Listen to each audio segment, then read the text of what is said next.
अच्छा, इससे पहले हम जिक्र कर चुके हैं कि बहुत सारी इस्लाहात जो हैं वो ज़ुल्फ़िकार अली भुट्टो साहब लेकर आए, ठीक है, और उन इस्लाहात के कुछ फ़ायदे भी थे। ज़्यादातर फ़ायदे जो हैं इनफरादी तौर के ऊपर आम आदमी के लिए वो इंतहाई मुफीद साबित हुए, लेकिन इज्तिमाई तौर के ऊपर, मुल्क के हालात के ऊपर, मुल्क की मुआशी सूरत हाल के ऊपर उसके असरात जो हैं वो मनफी थे, ठीक है।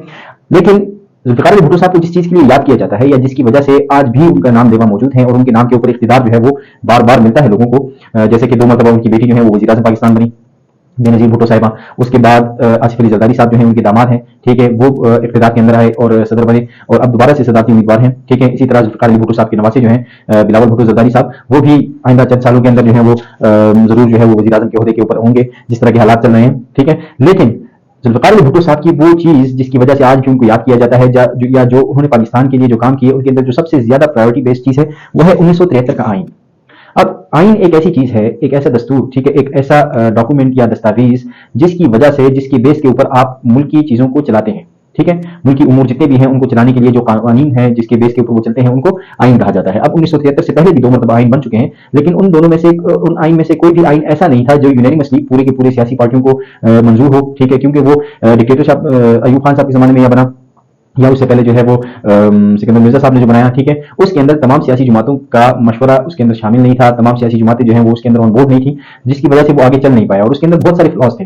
लेकिन 1973 का आइन जो है, इसको तमाम जितनी भी सियासी पार्टियां उस वक्त थी पाकिस्तान के अंदर, उन सब पार्टियों ने मंजूर किया, कबूल किया और इसको आगे चला रहे हैं और आज तक इसी आइन की बेस के ऊपर पाकिस्तान जो है वो चल रहा है। तकरीबन 50-51 साल हो गए हैं, ठीक है, 50 साल हो गए हैं कि ये आइन जो है वो वजूद में आया है, ठीक है। और इसको जो शुरू किया गया, जब से इसको मंजूर किया गया, तो तब से जब इसके ऊपर अमल दरामद शुरू हुआ, तो वो शुरू हुआ है 14 अगस्त 1973 के अंदर, ठीक है, 1973 के अंदर 14 अगस्त 1973 के अंदर इसको लागू किया गया।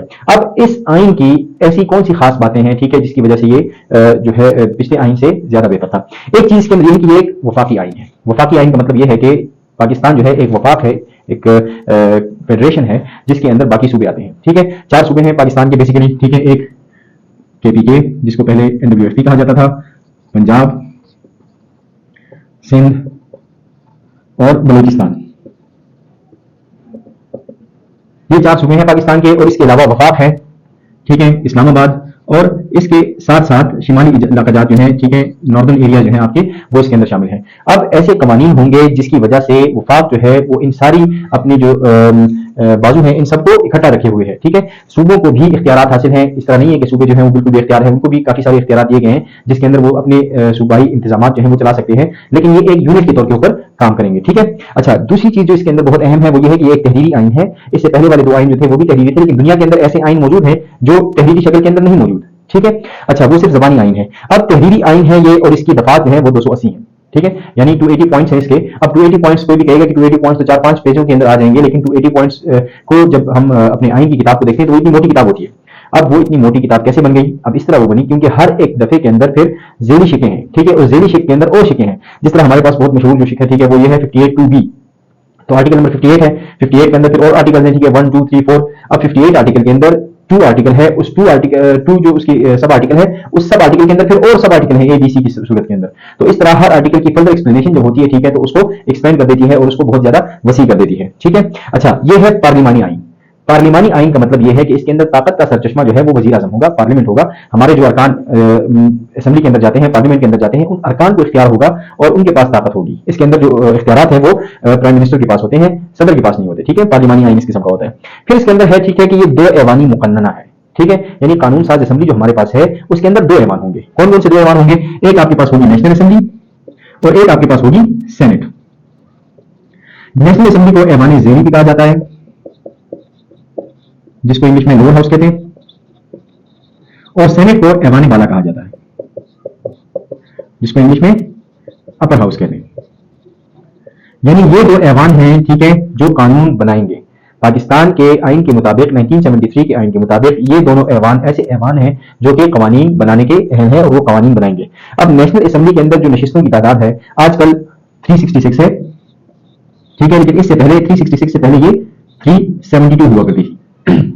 और ये 372 जो हुआ करती थी, ये 372 आपकी बुक के अंदर जो इसके अंदर तादाद लिखी होगी वो 373 होगी, 372 होगी, ठीक है। लेकिन आज की इसकी तादाद जो है वो 366 हो गई है, क्योंकि केपीके और फाटा जब मर्ज हुए हैं, ठीक है, तो जो सीट्स ऑलरेडी फाटा के साथ थी उन सीट्स को केपीके के अंदर मर्ज कर दिया गया और उनकी जो 6 नशिस्तें थी वो वहां से खत्म हो गई हैं, ठीक है। अच्छा, नेशनल असेंबली के अंदर जो नशिस्तों की तादाद है ये आबादी के लिहाज से है, यानी अगर पंजाब की सबसे ज्यादा आबादी है तो पंजाब को सबसे ज्यादा हिस्सा दिया जाएगा, उसके बाद सिंध की आबादी है तो सिंध को उसके बाद हिस्सा दिया जाएगा, ठीक है। जितनी उसकी आबादी है उस हिसाब से इसको सीट्स मिलेंगी नेशनल असेंबली के अंदर। उसके बाद केपीके की सीट्स हैं, उसके बाद बलूचिस्तान की हैं, तो इस तरह आपकी जो नेशनल असेंबली है इसके अंदर जो कुल तादाद है नशिस्तों की वो 366 है, लेकिन ये आबादी के लिहाज से है। हर सूबे की जितनी आबादी है उस लिहाज से यहाँ पर लोग मुंतखब होकर आते हैं और जो कवानीन बनाते हैं। अब इसके अंदर ये पॉसिबिलिटी हो सकती थी कि जाहिर सी बात है जिस सूबे की आबादी ज्यादा है उन लोगों का जो मौकफ है वो पाकिस्तान के ऊपर हावी हो जाएगा। जो चीज वो सूबा चाहेगी सारी चीजों के अंदर वो चीज आएगी, जो कवानीन वो सूबा चाहता है जिसकी आबादी ज्यादा है वही कवानीन पाकिस्तान के ऊपर लागू होंगे। तो इस चीज को कम करने के लिए, मिनिमाइज करने के लिए एक और ऐवान जो है वो सेनेट है। अब सेनेट के अंदर जो नुमाइंदगी दी गई है लोगों को, पाकिस्तान के सिटीजन्स को, वो इक्वल बेस के ऊपर है, वो बराबरी की सतह के ऊपर है। यानी 4 सूबे हैं, ठीक है, तो हर एक सूबे को 25 25 25 और 25 सीट्स दी गई, इस्लामाबाद को 4 सीट्स दी गई, इस तरह 104 सीटें होंगी, ठीक है। लेकिन अब ये 25 25 25 की वजह से इसके अंदर जो नेशनल असेंबली के अंदर जो रिप्रेजेंटेशन थी वो जो कम हो रही थी केपीके की या बलूचिस्तान की, तो सेनेट के अंदर वो चीज उसको मिनिमाइज करने की कोशिश की गई है, ठीक है। तो इसी तरह आप इसको 2 ऐवान मुकम्मल इसलिए कहते हैं क्योंकि इसके अंदर 2 ऐवान है जो कानून बना सकते हैं। नेशनल असेंबली है, सेनेट है, ठीक है। नेशनल असेंबली के अंदर आबादी के लिहाज से लोग जाते हैं मुंतखब होकर और वो इलेक्शन के थ्रू होता है। सेनेट के अंदर जो है वो आपके पास इक्वल रिप्रेजेंटेशन होती है और जिस पार्टी की जितनी सीटें होती हैं उस हिसाब से वो अपने नॉमिनीज जो है उनको आगे लेकर आते हैं। अच्छा, अब इसके अंदर अगला पॉइंट जो है वो बुनियादी हुकूक का है। ये आइन जो है ये बावर कराता है कि हर एक शहरी को उसके बुनियादी हुकूक जो है वो मिले और कोई भी ऐसा कानून जो है वो ना बनने पाए जो कि एक शहरी के बुनियादी हुकूक को सल्व करता हो या उनको खत्म करता हो, ठीक है। तो इस आइन के अंदर बुनियादी हुकूक के बारे में बात की गई। वैसे तो अगर आप देखें हमारा जो आइन है उसको अगर हम देखें तो हम समझेंगे कि पाकिस्तान का इससे बेहतर शायद आइन हो ही नहीं सकता, ठीक है। और इसके अंदर एक आम शहरी को वो हुकूक हासिल है कि शायद और किसी जगह के ऊपर उसको वो हुकूक हासिल ना हो पाए। लेकिन मसला हमारे पास ये आता है कि हमारे पास लिखी पड़ी चीजें तो बहुत सारी हैं लेकिन उनको इंप्लीमेंट फिर आगे वैसे नहीं किया जाता। बुनियादी हुकूक जिस तरह सेहत है, तालीम है, ठीक है, बाकी जो जरूरियात हैं, अशिया खुर्द की कीमतें हैं, उनका ना बढ़ना वगैरह, ये सारी चीजें हमारे कानून का हिस्सा है लेकिन उनके ऊपर वैसे अमल दरामद नहीं होता। अगर अमल दरामद भी वैसे शुरू हो जाए जिस तरह की हमने ये अपने आइन के अंदर, अपनी कानून की किताबों के अंदर और बाकी किताबों के अंदर लिखा हुआ है, तो पता नहीं हमारा मुल्क जो है वो कहां से कहां तक पहुंच जाएगा। अच्छा, अब इसी जो हमने आइन बनाया हुआ है इसके अंदर मसले मसाइल पेश आ सकते हैं। हमने एक आर्टिकल बनाया हुआ है कि ये कानून ऐसे बनेगा। अब कुछ ऐसे के बाद हमें पता चलता है कि ये कानून ऐसे बन नहीं सकता या इसके अंदर ये मसले मसाइल हैं, तो अब इस कानून को चेंज करने का तरीकाकार भी होना चाहिए। तो इस आइन के अंदर हमारे पास तरमीम का भी तरीकाकार है। तरमीम का मतलब ये होता है कि एक चीज पहले से है और उस चीज के अंदर कोई अमेंडमेंट करते हैं, आप उसके अंदर कोई तब्दीली लाते हैं, तो वो तब्दीली आप कैसे ला सकते हैं। अब तब्दीली लाने का तरीकाकार ये है कि आपके पास जब 2/3 अक्सरियत होगी, ठीक है, और 2/3 अक्सरियत जब वोट देगी किसी बिल को पास करने के लिए तो वो बिल मंजूर हो जाएगा और वो कानून का हिस्सा बन जाएगा। लेट्स सपोज आपके पास 300 लोग हैं, ठीक है, असेंबली के अंदर, और 300 के अंदर जो है 200 लोग एक कानून को मंजूर करवाने के लिए वोटिंग करते हैं कि ये हमारा कानून ऐसे होना चाहिए, ठीक है, तो वो कानून बन जाएगा और वो आइन का हिस्सा बन जाएगा उसके बाद से, ठीक है। अच्छा, और हमारे पास काफी सारी तरामीम हो चुकी हैं। भुट्टो साहब की अपनी जिंदगी के अंदर ही मेरा ख्याल है 7 या 8 तरामीम जो है वो कर चुके थे और आजकल जो है वो तकरीबन 24 तरामीम उसके बाद हो चुकी हैं टोटल, जिसको हम अगर डिटेल के अंदर पढ़ने का मौका मिला तो जरूर फिर बाद में पढ़ेंगे। अच्छा, 7वीं चीज जो है इसके अंदर ये है कि आजाद अदलिया। जितने भी आपके पास सूबे हैं उन सारे सूबों के अंदर हाई कोर्ट्स होंगे, ठीक है। पाकिस्तान के अंदर एक सुप्रीम कोर्ट होगा जो उनको ऊपर से चलाएगा, ठीक है, मॉनिटर करेगा, और ये अदलिया आजाद होगी अपने फैसलों के अंदर। और इसी आइन के अंदर हमारे पास ये तरीकाकार भी है कि कैसे इनकी तकर्रियां करनी चाहिए जजों की और कैसे इन जजों को बर्खास्त किया जा सकता है। अब आप सोचेंगे कि कैसे कोई जज जो है उसको भी बर्खास्त किया जा सकता है या नहीं किया जा सकता, तो बिल्कुल किया जा सकता है। सदर साहब जो है उनके पास ये इख्तियार है कि वो किसी जज को जो है वो हटा सकते हैं, और वो हटाएंगे वैसे ही नहीं कि बस उन्होंने कह दिया कि बस हट जाओ तो वो हट गए।